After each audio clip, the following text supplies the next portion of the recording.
ആ ഭ്രാന്തനായ കൈസിനെ പ്രണയിക്കാൻ മാത്രം എന്ത് സൗന്ദര്യമാണ് ലൈല.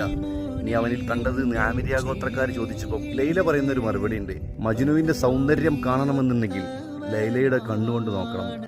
അറബിക് കഥകളിലെന്നും പ്രണയത്തിന്റെ അവസാന വാക്കാണ് ലൈല മജ്നു.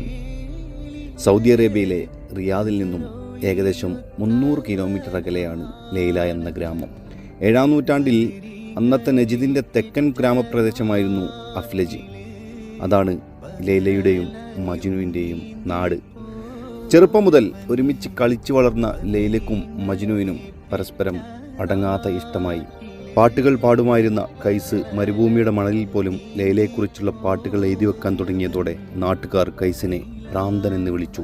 ലൈലയുടെ പിതാവ് നാട്ടുകാർ ഭ്രാന്തൻ എന്ന് വിളിക്കുന്ന കൈസുമായുള്ള പ്രണയത്തിൽ നിന്നും പിന്തിരിപ്പിക്കാനുള്ള ശ്രമങ്ങൾ തുടങ്ങി. ഒടുവിൽ എത്തിപ്പെടാൻ പറ്റാത്ത വിധം 1000 കിലോമീറ്ററുകൾ അകലെ തായിഫിലേക്ക് ലൈലയെ കെട്ടിച്ചയച്ചു. ഇതറിഞ്ഞ് കൈസാകട്ടെ യഥാർത്ഥത്തിൽ ഭ്രാന്തനായി മാറുകയായിരുന്നു. ലൈലയെ തേടി ദിവസങ്ങളോളം അലഞ്ഞു നടന്നു. എന്നും പ്രിയപ്പെട്ടവനെയോർത്ത് കരഞ്ഞു രോഗിയായി മാറിയിരുന്ന ലൈല വിവാഹം കഴിഞ്ഞ് കുറച്ചു നാളുകൾക്കകം മരണപ്പെട്ടു. ലൈലയുടെ മരണവാർത്ത കൈസിനെ അറിയിക്കാൻ ചെന്നവരാരും പിന്നീട് കൈസിനെ കണ്ടില്ല. കുറച്ച് ദിവസങ്ങൾക്കപ്പുറം ലൈലയുടെ ഖബറിനരികിൽ മരിച്ചു കിടക്കുന്ന കൈസിനെയാണ് പിന്നീട് ആ ഗ്രാമം കാണുന്നത്.